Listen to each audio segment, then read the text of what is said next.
Okay, we're here for our weekly Board of Commissioners meeting. It's Wednesday, the last day of March, March 31st, 2021.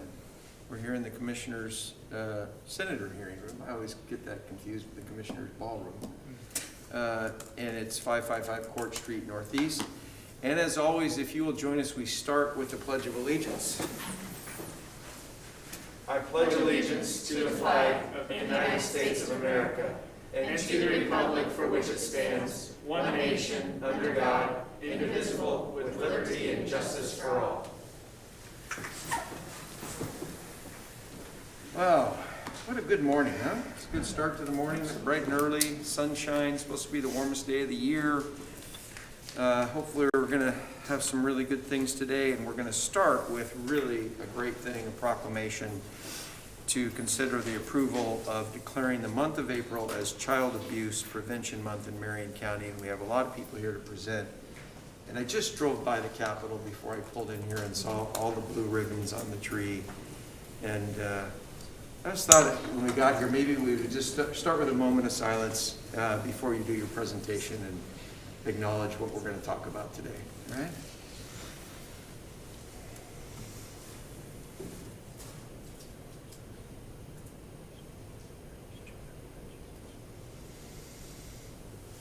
Thank you.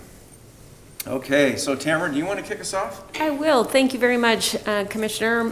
For the record, I'm Tamara Getch. I'm the Director for Marion County Community Services, and excited to be here today to present with my friends and partners in the community around important issues around preventing child abuse.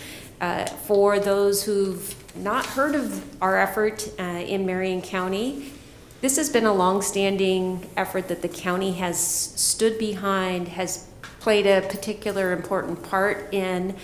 Since I'm no longer doing the detailed work of this, Melinda Hautala from our office has really been working with the team, and just wanted to recognize her for her efforts in what has happened and will happen over the course of this month.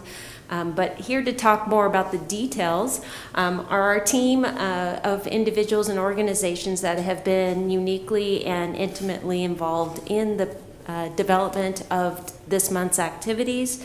And Kelly is going to kick it off. Thank you, Tamara. I'm Kelly Perosa. I'm the Prevention Program Director from Liberty House. Today, I'm proud to represent the Marion County CAP Committee, however, and so I'm going to stick to that title at this time. So I'm hoping I can work this since I haven't practiced. But some of you have heard this message before, and you're going to hear from some directors today that perhaps can add some new thoughts for you to think about. So everyone has a role in preventing child abuse.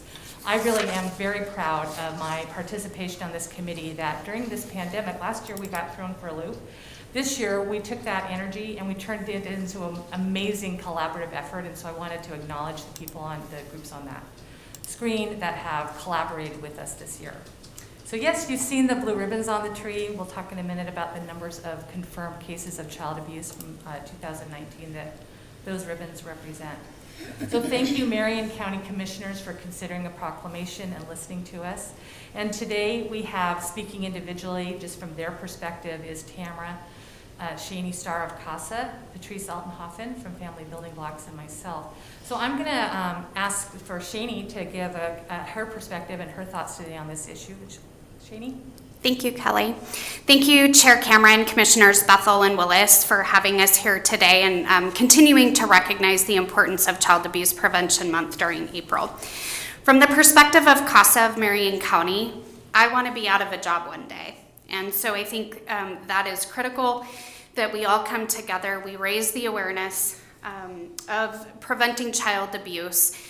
We have the unfortunate job every day to work with the cases of kids that are victims of child abuse. And it is one of the most gut-wrenching things I've ever done, but it is also one of the most privileged things I've ever had the honor to do, to advocate and serve our children who are in the foster care system due to abuse and neglect. So in Marion County, we have about 500 children who are in care right now, and that's 500 too many. And so I really applaud the efforts of our partners here in the Child Abuse Prevention Collaborative for the work that we are all doing to prevent child abuse. So thank you. Good morning, Commissioners. I'm Patrice Altenhofen. I'm the Executive Director of Family Building Blocks. Thank you so much for having us here today. And thank you to support the proclamation to recognize Child Abuse Prevention Month. Family Building Blocks' mission is to keep children safe and families together, and we accomplish that through incredible levels of volunteer support and community support.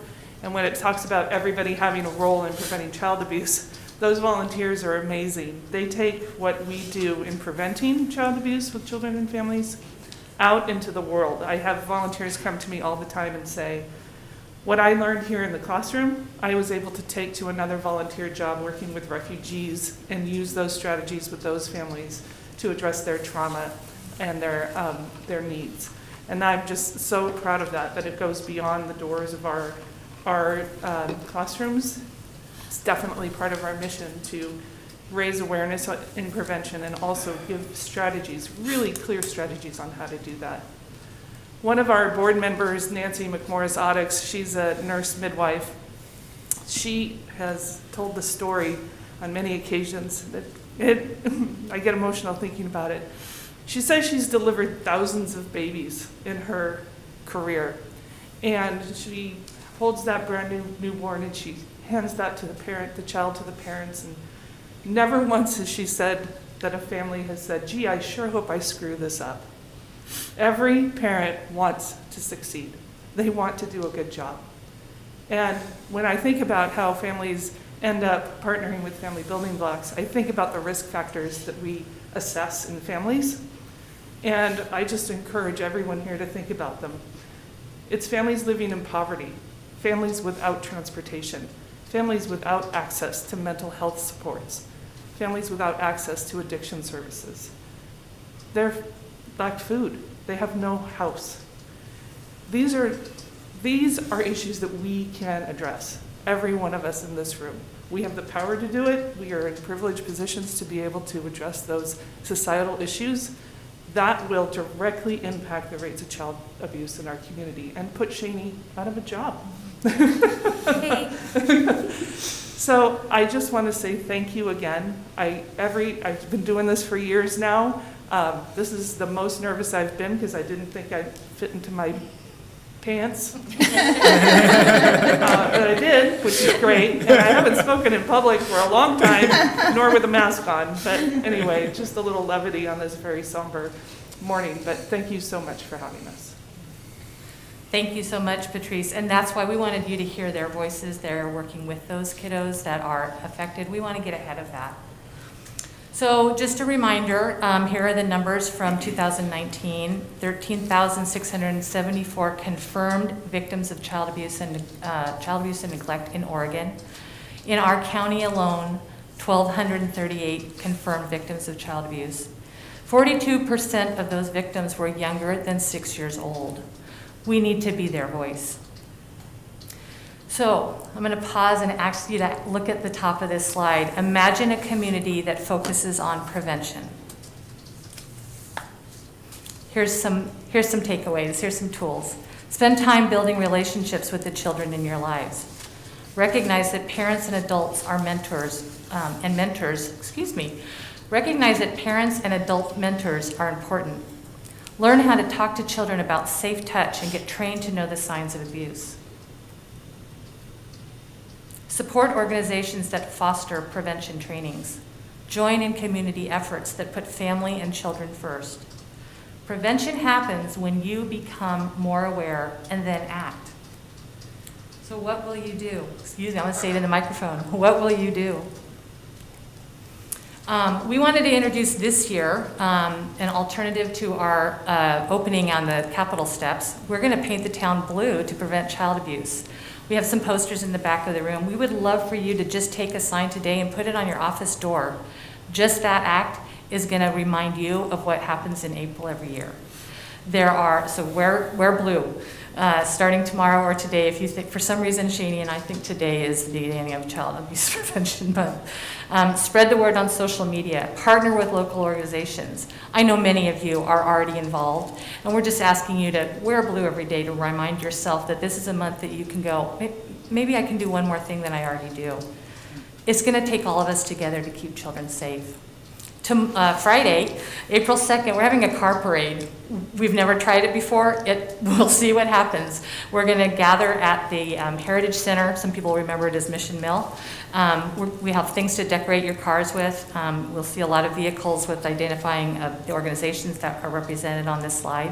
We'd love to have any of you there. We have photographers there. We'll start at the Heritage Center, drive by the Capitol to honor the ribbons and the pinwheel garden that's underneath the tree at the Capitol. And we'll end up at the new Salem Police Department, where there will be detectives who work with the children that we work with, as well as Marion County Sheriff's officers to take pinwheels and create a pinwheel garden at the police department. So again, I'm just going to remind you, we all have a role. Imagine a community that puts prevention first. There's a focus on prevention. And thank you all for having us here today and the work that you do always. Thank you. So this morning, we have prepared a proclamation for your consideration. That is in your packet.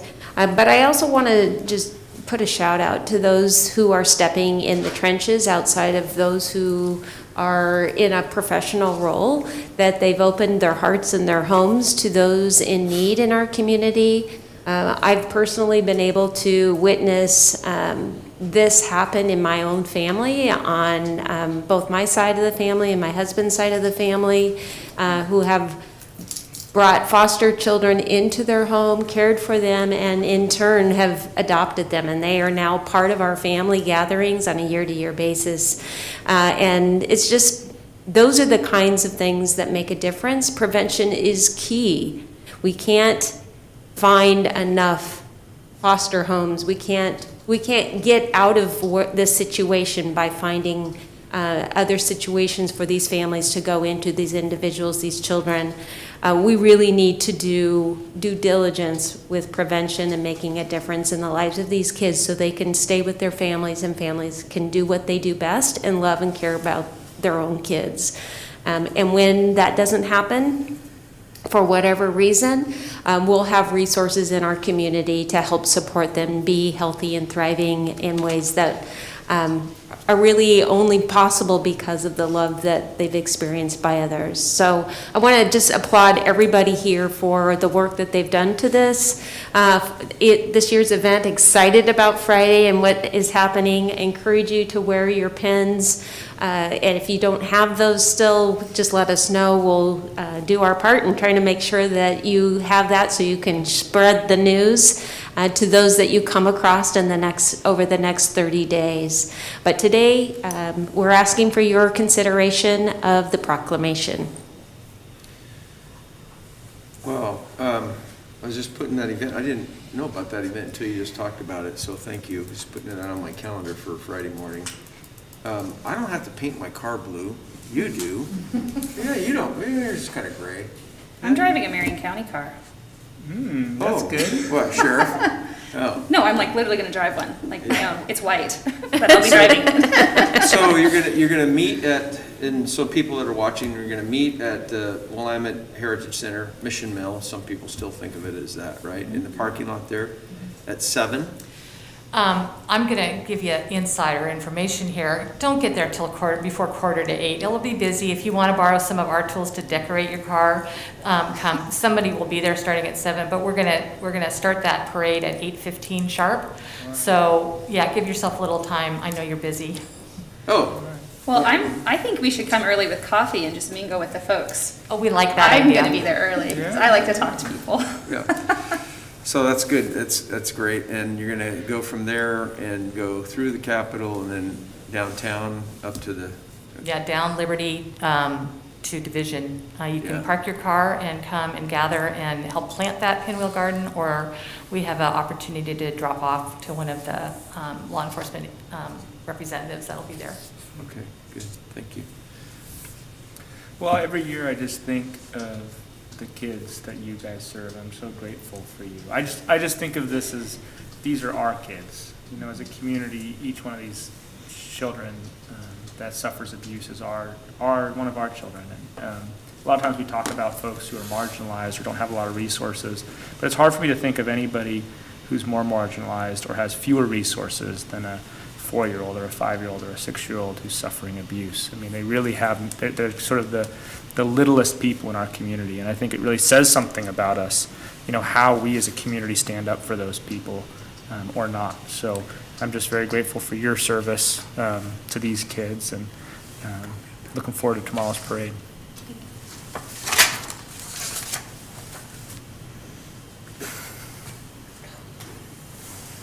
Comments? I think we're working on details back here. I was just saying, I've got Sorry. a copy here, but I didn't have a hard copy. There's a so- hard copy for you. All right, perfect. Yeah.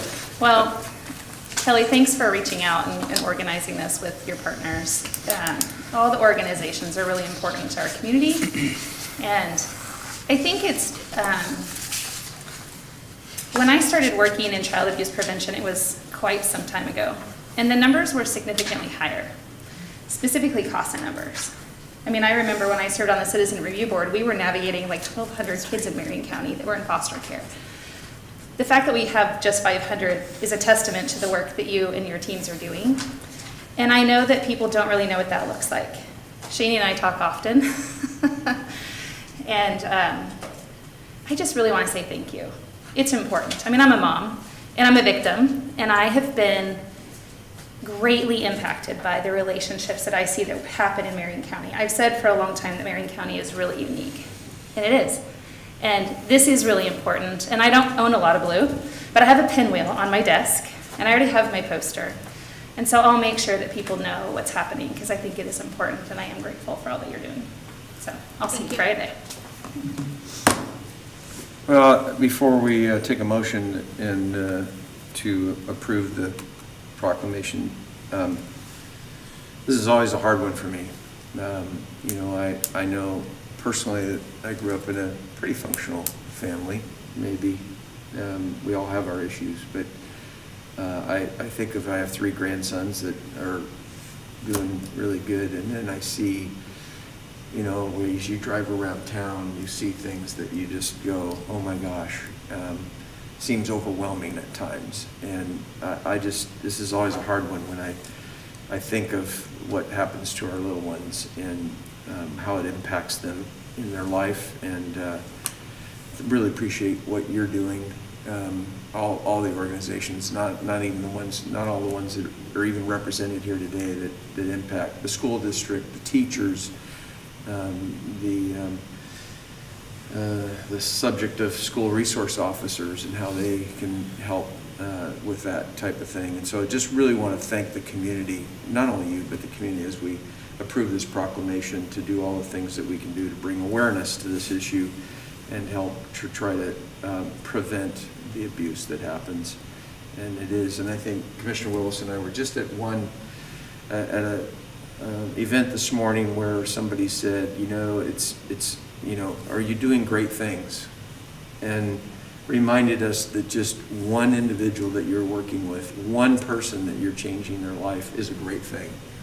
And so we can't do it other than one person at a time. And the volunteers that are represented in the organizations that are here today, we want to give them kudos and thank you for all that they're doing. So we'll take a motion to approve this proclamation, and I know we'll read it. So. Okay. Mr. Chair, I move to approve the proclamation for Child Abuse Prevention Month, the month of April. Do you want me to read the proclamation in full? Or? Let me second it first. Huh? We'll go ahead and approve the proclamation, and then we'll read it. Great. And I second the motion. All right, we have a motion and a second to approve the proclamation. Any further discussion? Hearing none, all those in favor signify by saying aye. Aye. Aye. Aye. So go ahead, Commissioner, if you want to start off. Sure. Before the Board of Marion County Commissioners of Oregon, in the matter of proclaiming April Child Abuse Prevention Month, this matter came before the Marion County Board of Commissioners at its regularly scheduled meeting on March 31st, 2021, to proclaim April as Child Abuse Prevention Month. Whereas the health and viability of our community is dependent upon the investment in our most vulnerable children. And whereas in 2019, there were 13,674 reported victims of child abuse and neglect in Oregon, of which 1,238 were victims in Marion County. And whereas we encourage all members of the community to become aware of the issues involved in the prevention of harm to young people so that the next generation will be safe, strong, and successful. And whereas by strengthening families and providing safe, stable, and nurturing environments that are free from violence, abuse, and neglect, opportunities are created for children's optimal growth and success, ensuring a secure future for our communities, where the needs of children are a priority and the needs of families are met. Now, therefore, the Marion County Board of Commissioners asks everyone to join together as individuals, organizations, and government agencies to protect our children and prevent child abuse in our community, and does hereby proclaim April 2021 as Child Abuse Prevention Month, dated at Salem, Oregon, this 31st day of March 2021. Thank you very much, appreciate it. And we'll have one of these for you to take with you.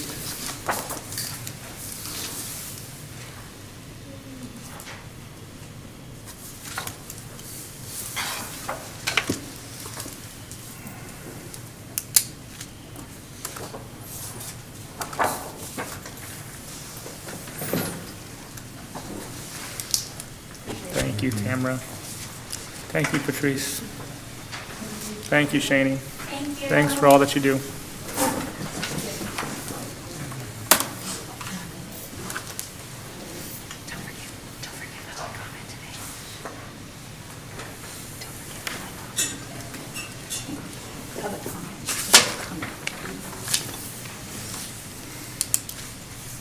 Okay, it's always an emotional one.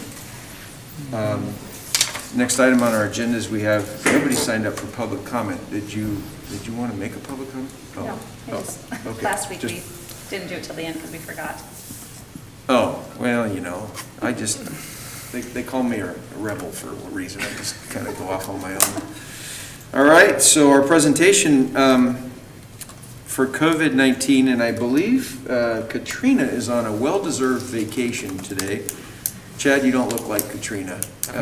So Chad Ball is here from the board's office to give us an update on COVID-19. Chad, and I know in the background that you have been working tirelessly as well on this with the health department, and we really appreciate your efforts in the board's office with Ryan and Katrina and Jenna and everybody who's doing the communications, Jolene, just a really good team effort. So welcome. Yeah, thank you very much, Chair Cameron. It's definitely been an experience working with Jenna and Jolene on the communications aspects. So for today, for the record, Chad Ball with the Marion County Board of Commissioners Office. As of today, we've had 19,340 total cases of COVID in the county with 297 deaths. Our positivity rate continues to decline and is at 8.6 now for the pandemic.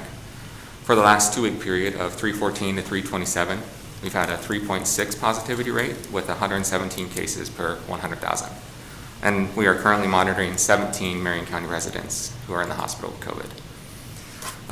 COVID-19 cases continue to decrease in Marion County by 6.8% over the last 2-week period, and the state had a 2.1% increase. So we're doing better there.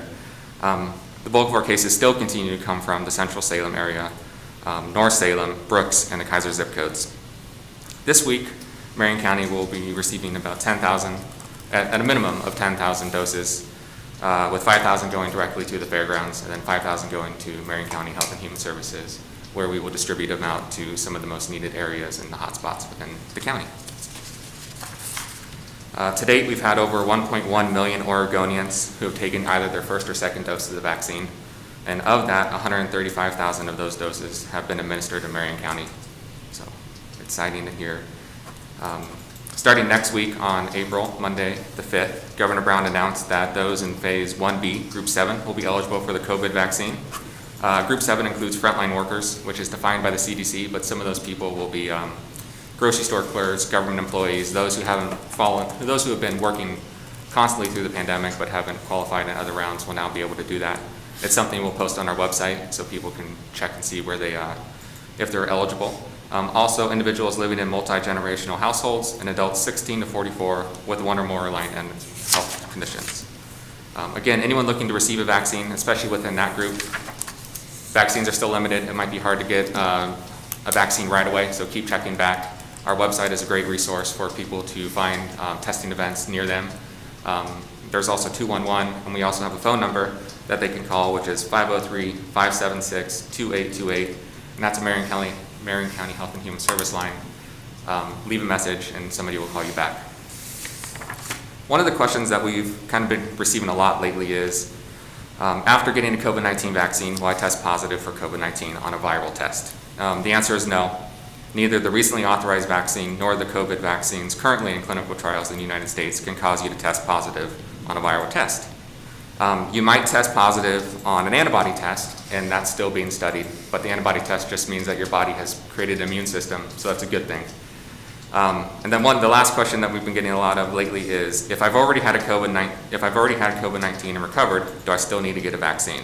Yes, you should be vaccinated regardless if you've had COVID-19. That's because experts don't know how long you're protected from getting sick after recovering from COVID, and even if you've already had COVID, there are cases where people get it very quickly after. So that's my update for today. Thank you, Chad. You're welcome. Yeah, thank you. I just want to acknowledge that we get data frequently from the team you're working with in the health department. And over the last few weeks, the largest case count is coming from the population of 20 to 29 years old. That's correct. That's an issue because we can't really do a whole lot for them as far as vaccines right now. So folks, please be aware and stop getting the virus so we can be healthy and move forward. But if you're a 20 to 29-year-old, please be more diligent with washing your hands, wearing masks, paying attention to your surroundings, because I'd really like to get back to my normal life here very soon. And I don't think they're going to get and I think they're getting eligible for the vaccine probably in July. Is that right? May 1st is when all Oregonians can receive the vaccine, Based on depending on availability. availability. Right. So, 30 days away. well, let's line up those 20-year-olds. Thank you, Chad. Thank you. Chad, thank you for your work, and you mentioned 117 out of 100,000. We got to get below 100, right? Yes, To that's go correct. to our moderate status, That's correct. according to the criteria that the state has put out there. And I know it's been good to see businesses doing well this nice weather, and encourage people to, like you said, just be careful, wash your hands, and if you're feeling ill, to protect yourself from others and others from you. So it's important that we do that. So thank you. Thank you. Move right into the consent agenda. Commissioner Willis, My I turn. believe it's your turn. Okay, Mr. Chair, I move that we approve the consent agenda under Health and Human Services, approve amendment number 5 to the purchase order contract with Rain Tree Systems Incorporated to add $10,320 for a new not-to-exceed contract total of $1,344,064.30 for the addition of 15 emergency medical record licenses. Under Human Resources, approve a recommendation to uphold the pay grade for classification number 507, epidemiologist, reactivate number 508, disease investigation and control specialist 2, retitle to epidemiologist senior, establish the pay grade and update the class specifications. Approve an order revising policy number 305, protected leave and accepting the Uniformed Services Employment and Reemployment Rights, USERRA, and Military Leave Guide. And that's it this morning. I second the motion. Motion and a second. Any further discussion on the consent calendar? Hearing none, all those in favor signify by saying aye. Aye. Aye. Aye. All right. That's done. We'll move right into action. Our first action item is under business services. Consider approval of a purchase order with API National Service Group in the amount of $134,380 to upgrade the Marion County Jail Administration fire sprinkler system to current fire codes. And I see Kevin and Terry, right? Good morning. Terry Stoner, Facilities Manager. We're asking for this for one reason, and back in 1987, when the Marion County Jail You was... pull that microphone up, Terry, please. Back in 1987, when Marion County Jail was built, there was part of the jail that was missed as far as fire sprinkler systems. So in order to bring us up to code compliance, we're asking to add these locations to get it fixed. Kevin can answer any other questions you have for it. So we got Kevin Burton, construction supervisor from the county. All right, any questions? No, I'm glad we're making sure that we don't have a fire break out in the jail. No questions? Okay, I know we've been making a lot of improvements in the jail since I've been here, you know, so this is one more. And a building that was, a jail that was built in 1987, and here we are, what, 34 years later, is my math right? Taking care of it and making sure that it's a good asset for the people of Marion County. So take a motion, Commissioner, if we're ready. Sure. I move to approve the purchase order for API National Service Group in the amount of $134,380 to upgrade the Marion County Jail Administration fire sprinkler system to current fire codes. I second the motion. Motion and second. Any further discussion? Hearing none, all those in favor signify by saying aye. Aye. Aye. Aye. All right. Thank you. Thank you, gentlemen. Under Community Services, consider a resolution approving the county's participation school law grant process, grant selection process for the expenditure of funds for community dispute resolution programs in Marion County. I believe you missed So I think I University of missed a sentence in Oregon. there. This was given to me by legal counsel today to say that I might need this for this particular item. And, I think it goes on your head. you know, It's an early birthday present. It's kind of your style, Commissioner. I will restate the action item, consider approving the county's participation in the University of Oregon School of Law grant selection process for redemption of funds for community dispute resolution programs in Marion County. And you know what I always say to my friends from the University of Oregon, being a Beaver, there are good people in bad places. So, I don't know if you noticed, Commissioner, but the Beavers actually went farther than the University of Oregon in the NCAA tournament. You probably missed that. No. I did notice that, you know, and, you know, March Madness has been great this year, just to see. And I was actually rooting for UCLA last night, just to have a Pac-12 team. And my fiance says, and she's a USC person, and she says, how can you root for UCLA? And I said, I just want the Pac-12 to do well. So, okay, that's enough It wasn't the Huskies, so distraction. there's that. Thanks, Jane. Happy birthday. All right, well, for the record, I'm Tamara Getch again. I'm here today to talk to you about the resolution that's before you. This resolution is something that we come to the commissioners every couple of years as the allocation of mediation and dispute resolution mediation services to be provided in our community. The University of Oregon actually facilitates and manages the contract that is awarded once the selection has been completed. They partner with counties that would like to participate in the selection process for these services in its county. We have, every year that I've been here, we have chosen to be a part of that process. And in order to be a part of that process, we need to complete a resolution by the commissioners indicating our interest in doing this. Today I've been joined by Heather Wright, who is the Executive Director from Neighbor to Neighbor.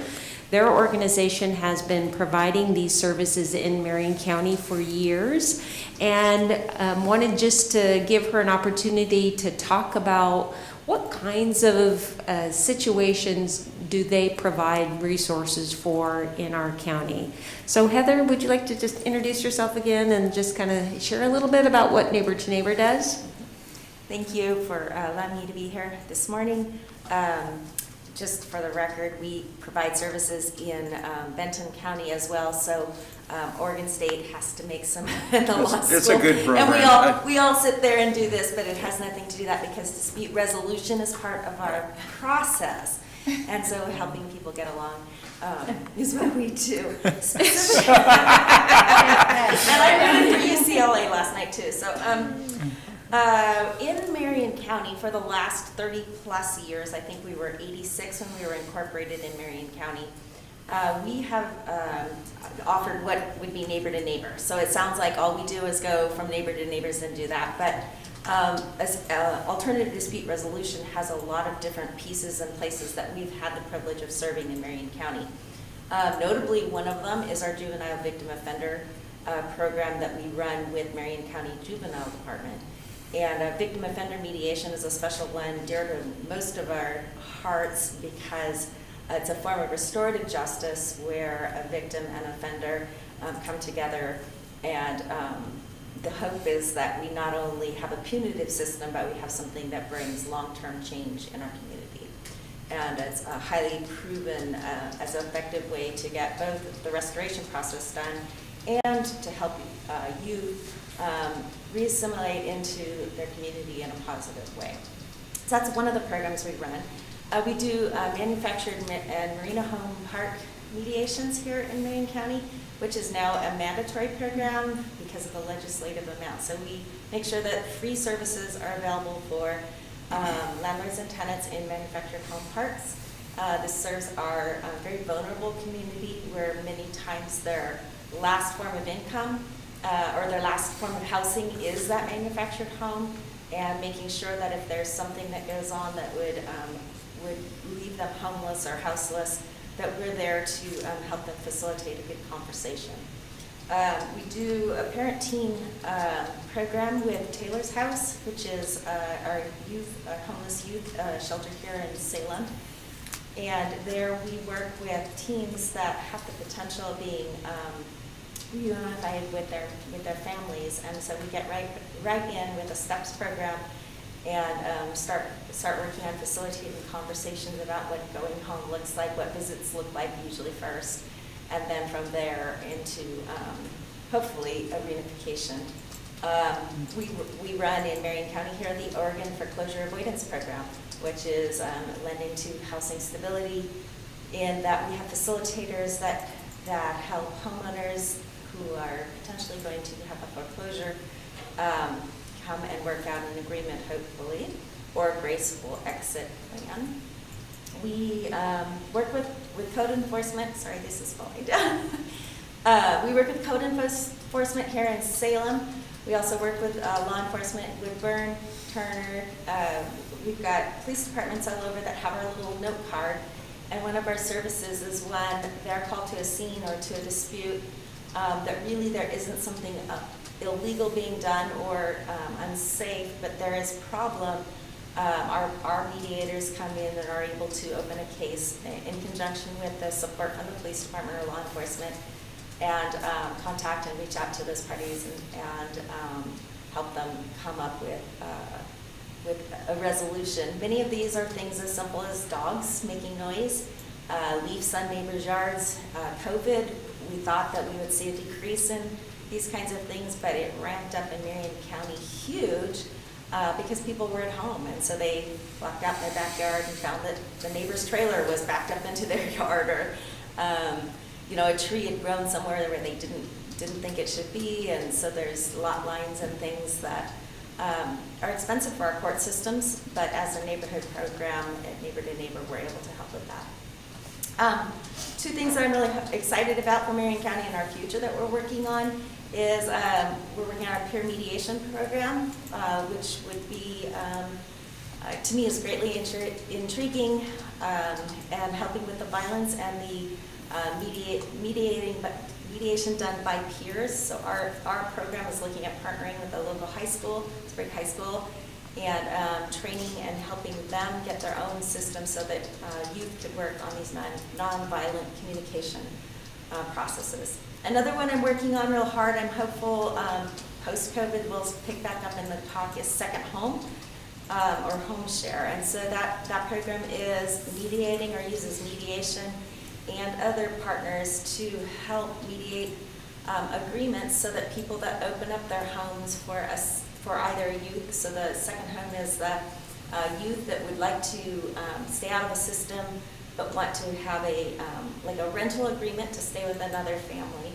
And so we partner with ecumenical ministries and placements of good homes, and then mediate an agreement between the parenting family or the lending family and the youth. The other one would be, is interesting to me, I think I'm probably going to get it off in Benton County or Lynn County first, but that is the home share where families experiencing hardship right now, especially after the pandemic, will be able to say, I would like to open up my home and have a second person in it, but this is a home, it's not a rental.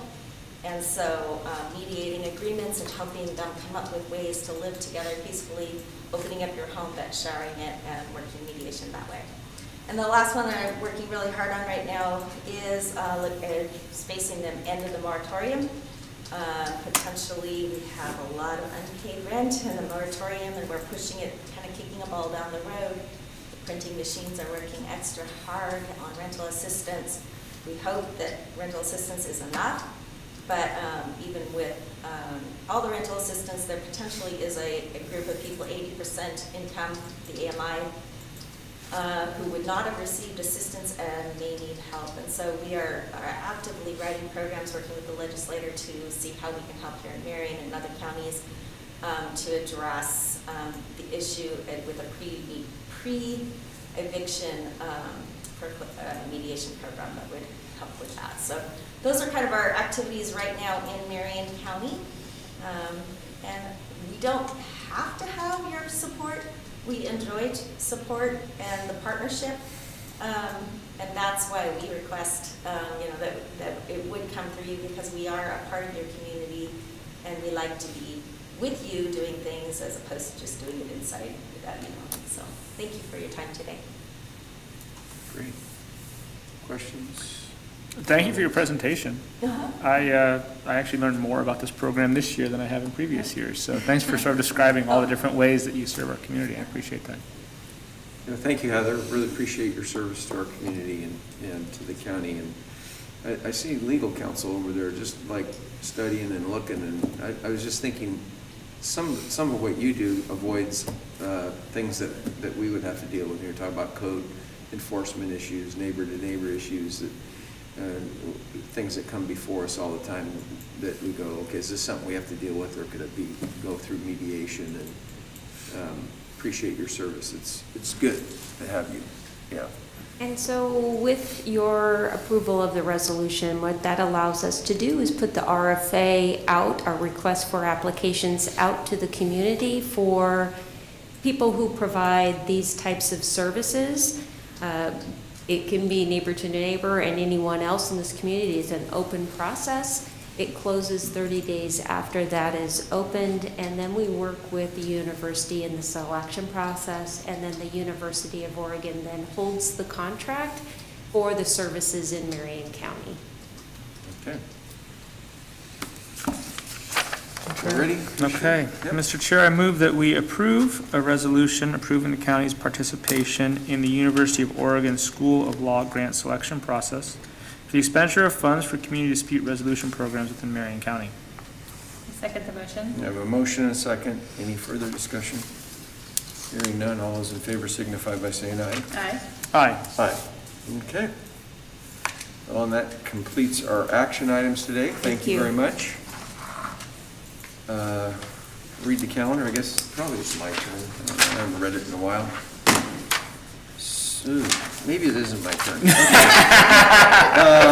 Today at 11 o'clock, Board of Commissioners policy location, Board of Commissioners boardroom on the 5th floor. Today at 4 o'clock, we have our FEMA briefing with local officials, and that's virtual. Tomorrow at 9:30 on the 1st, department head and elected officials meeting. I believe, Jan, we're going to cancel that and replace it with a BOC CAO meeting at 9:30 in the Commissioners' Boardroom on the 5th floor. So that'll be posted if it hasn't been already on the website. Tomorrow, on April 1st, we're going to have a health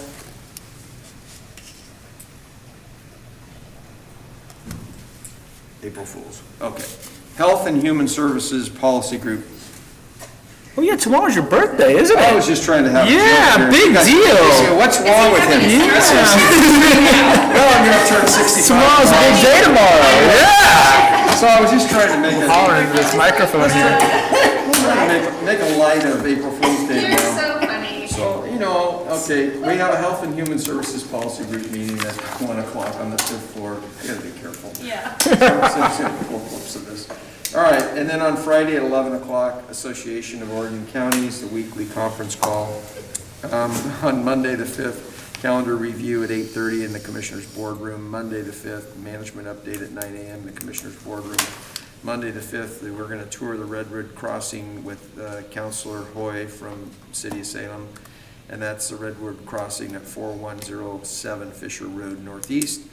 And Tuesday the 6th at 2:30, Health and Human Services Policy Group, location Commissioners Boardroom here on the 5th floor. Wednesday the 7th, we're back here at 9 a.m. for our board session. Wednesday the 7th at 11 a.m. Oh yeah, and next Wednesday we're going to have at our board session meeting, we can talk about it, I'll finish off this thing. At Wednesday at 11 a.m. Board of Commissioners Policy Meeting, location here on the 5th floor in the Commissioners Boardroom. Wednesday the 7th at 12 o'clock, a Woodburn, Marion County virtual meeting. And Wednesday at 4 o'clock, we're back for our FEMA local officials weekly virtual meeting. Yeah, so next week at our board session, we're going to have, I believe there's going to be 3 of us. I don't know if we've got the 3rd person set up yet, to actually get our shots and encourage the public to get their shots. So I think the mayor and myself and Rena from Pecune may come and get her shot, so we can use that for promoting to our underserved communities that it's okay to get your shot. And so we'll see if that all comes together. Chad's working on it. I know that the mayor and I are scheduled to do that. So I've been waiting in line until I reached the right age. Well, the governor changed we changed the rules too first, I guess. We went ahead and changed. Either way, you qualify. We just changed the rules, so I don't qualify, but I'm waiting my turn, and I'll maybe so after the calendar of next week on Wednesday, maybe you won't even see me on Thursday. We'll see, how that all goes. But it's been a busy week. Yesterday we were back to back to back to back. Yes, it was a busy day. And Tuesdays are tough. I've seen that since I got here. yeah, lots going on. I noticed some posts on Facebook that the signs were up on Little North Fork. The big signs were up finally. Oh, good. So Yeah. they got That's a big win. Yeah. So that's a good thing for the canyon. What else? What's going on the recovery? Scott's on his 2nd week, right? The middle of his 2nd week, our wildfire recovery coordinator. Toilets are flushing in Detroit. That's some progress you haven't had in a while. Oh, yeah. I know some, I was up there last Friday, and some friends on my street were staying overnight for the first time since the fire. Yeah. And it was pretty emotional. We went over and visited with them before we came down the hill. It was a pretty emotional time for Eric and Candy. And you could almost, you could feel the emotion. Yeah. He's been flushing his toilet for a while. Well. That's because he's your friend and he's a rebel. Well, well. But the water is making progress up there in Detroit. They are moving through that. I understand that the state is making progress on their water challenge at the state park, which is important because they want to open that up for recreation this summer. June 1st they're shooting for, I think, aren't they? Yeah, That's what I've heard. the reservation system is open for Yeah. the state park now, and it'll be at the same capacity as last year because of COVID.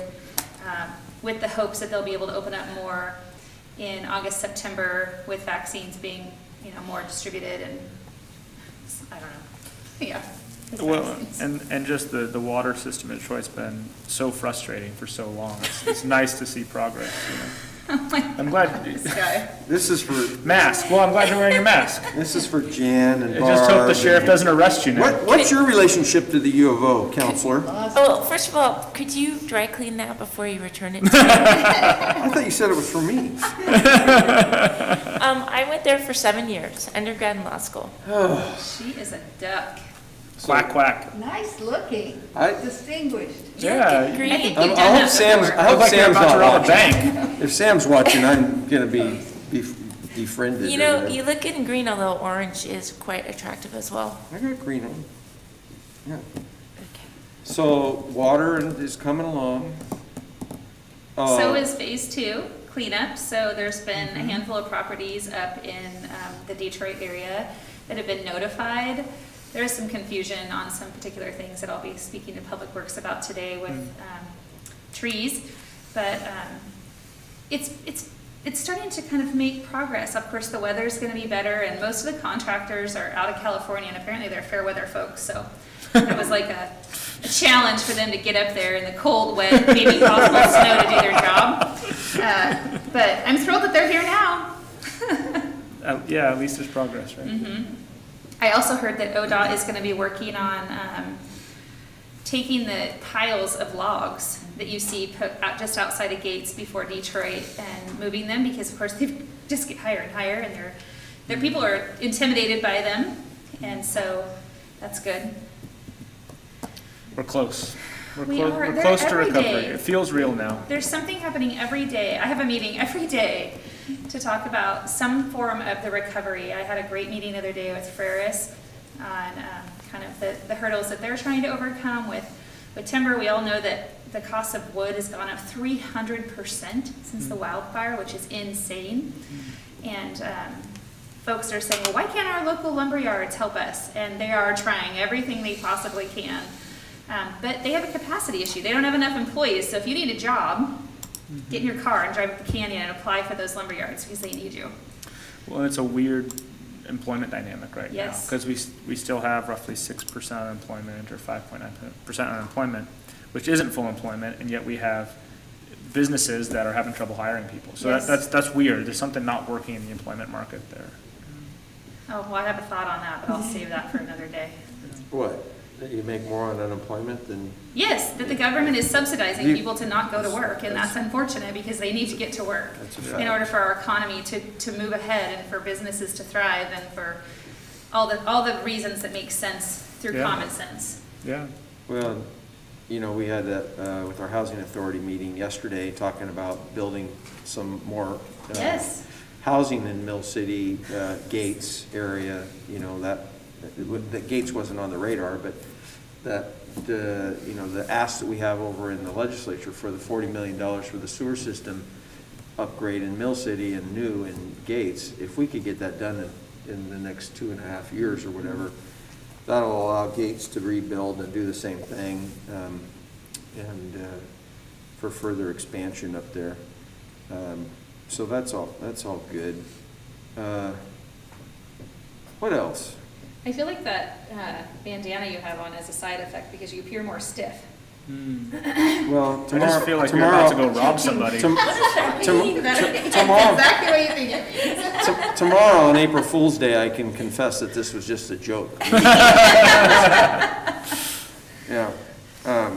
Yeah, I am stiff because if I move, it'll slip. Right. There you go. Gee, many Christmas, I can't believe I did that. No, it was a good. Sam never would have done that, I just want you to know. It's great to have a Pac-12 team in the Final Four. That's fun. March Madness. That'll be good. It brings money, it brings a lot of money into the whole conference from the revenues that the teams get from that. They share it, so that's good. What else? Oh, I drove our safety corridor, the Oh, new yeah. the How new was it? safety corridor. I shared that the other day, and because there was a bad accident on I-5 on Sunday. They had to shut down in Wilsonville, so I was coming back from there, and I was going 55 and people were on my butt, and the signs, it was well signed. This was going from west to east, and there was a lot of trees, on the side, but you could tell our guys and gals had pushed them off to the side of the road, so we had a lot of cleanup to do, but it was really good to be up there. I don't know, the education, as the sheriff always says, education, engineering. I think those are two things. Now we've got to do the enforcement part, and that'll be interesting to see how that goes. And I think they're giving it some time. It'd be interesting if they've got average speeds, because remember they said that they were up there patrolling and they were getting people in the 80s. It'd be interesting to see if they get some reduction from that, and if we have less accidents. But that was the first time I'd done the bypass thing through Newburgh and driven that way for a while. All right. Anything else? No, sir. And we will adjourn.